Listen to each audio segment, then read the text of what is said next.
Hello అందరికీ welcome to my channel. పిల్లలు పుట్టాక మన ప్రపంచం మొత్తం మారిపోతుంది. ఏమంటారు? డే 1 నుండి కాదు కడుపులో ఉన్నప్పటి నుండి వాళ్ళ ధ్యాసే ఉంటుంది కదా. సరేలే కానీ ముందు పాయింట్కి రా అంటారా?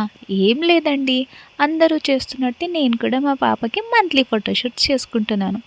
ఎవ్రీ మంత్ ఏం థీమ్ పెట్టాలా అని ఆలోచిస్తూ ఉంటాను.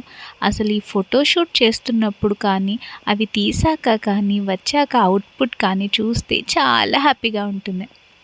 అలానే నా పాత వీడియోస్ చూసి ఉంటే మీకు తెలుస్తుంది. మీకు మన ఏజ్లో ఇవన్నీ లేవు కదా, కానీ ట్రెండ్కి తగ్గట్టు మనం కూడా చేంజ్ అవుతూ ఉండాలి.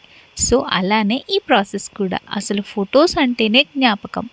ఆ టైంలో అలా ఉన్నాం అని గుర్తు చేసుకునే తీయని జ్ఞాపకాలు. మన టైంలో చాలా లిమిటెడ్గా ఉండేవి. అంటే స్టూడియోకి వెళ్ళి తీయించేవాళ్ళు, అది కూడా ఇయర్లీ వన్స్ అని అలా. కానీ ఇప్పుడు ఉన్న జనరేషన్లో ఎవ్రీడే కాదు ఎవ్రీ సెకండ్ తీసుకోవచ్చు. కానీ అన్నీ ఫోన్లోనే ఉండిపోతున్నాయి. కానీ అప్పటి రోజులే బాగుండేవి కదా. అమ్మ కొత్త బట్టలు వేసి తలస్నానం చేయించి నీట్గా రెడీ చేసి స్టూడియోకి తీసుకుని వెళ్ళి ఫొటోస్ తీయించుకునేవాళ్ళు. ఆ ఫొటోస్ ఎప్పుడు వస్తాయా అని ఎదురు చూస్తూ ఉండేవాళ్ళం. వచ్చాక చూసి మురిసిపోయేవాళ్ళం.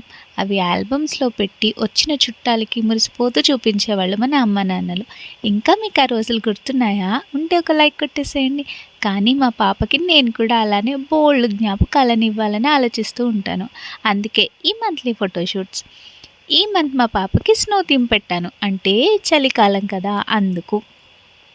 మా కష్టం కొన్ని గంటలైతే ఆ ఫొటోస్కి కొన్ని నిమిషాలు అంతే. అర్థం కాలేదు కదా. అంటే డెకరేషన్ కోసం అన్నీ రెడీ చేసుకుంటాం, కష్టపడతాం, అరేంజ్ చేసుకుంటాం. తీరా మా పాపను అందులో పడుకోబెట్టి ఫొటోస్ తీయించడం అంటే అది చాలా ఒక పెద్ద టాస్క్ అనమాట. అస్సలు సహకరించదు. అమ్మో, పిల్లల్ని కనేయడం మాట పక్కన పెడితే వాళ్ళని జాగ్రత్తగా చూసుకోవడం ఇంకో ఎత్తు. ఎన్ని ఉంటాయి కదా అసలు. సో చెల్లి కూడా ఇంట్లో ఉందని షూట్ కోసం ప్రిపేర్ చేసేసుకుంటున్నాం.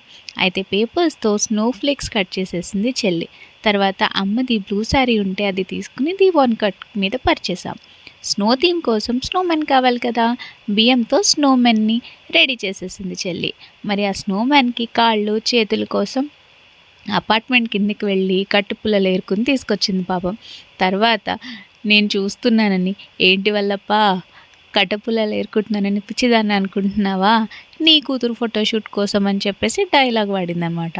తెచ్చిన వాటిని వాష్ చేసి కట్ చేసేసుకున్నాం. పైన హెడ్కి ఉలెన్ క్యాప్ ఉంటే అది పెట్టేసాం. తర్వాత ఐస్కి బాడీకి బ్లాక్ కలర్ కట్ చేసి పేపర్ పెట్టేసాం. ఇంకా స్కార్ఫ్ కూడా రెడ్ కలర్ పేపర్తో అలా కట్ చేసి పెట్టేసాం అనమాట. తర్వాత కట్ చేసిన స్నో ఫ్లేక్స్ని అరేంజ్ చేసేసి ఇక్కడ మేము మా పాప కోసం యూజ్ చేసిన క్యారియర్ ఉన్న ఫర్ని స్నోగా యూజ్ చేసుకున్నాం. ఐడియా బాగుంది కదా. సో మొత్తం అరేంజ్ చేసుకున్నాక మా పాపని అందులో ఉంచి ఫొటోస్ తీయడం కష్టమైపోయిందనమాట. నేను కూడా థీమ్ బాగుంది కదా అని ఫొటోస్ దిగేశాను. సో ఎలా ఉంది థీమ్? మీకు కూడా ఇలాంటివి ట్రై చేసి ఉంటే పిల్లలు ఎలా రియాక్ట్ అయ్యారో కామెంట్ చేసేసేయండి. వీడియో కనుక నచ్చితే లైక్ చేసి షేర్ చేసి సబ్స్క్రైబ్ చేసుకోవడం మాత్రం మర్చిపోకండి.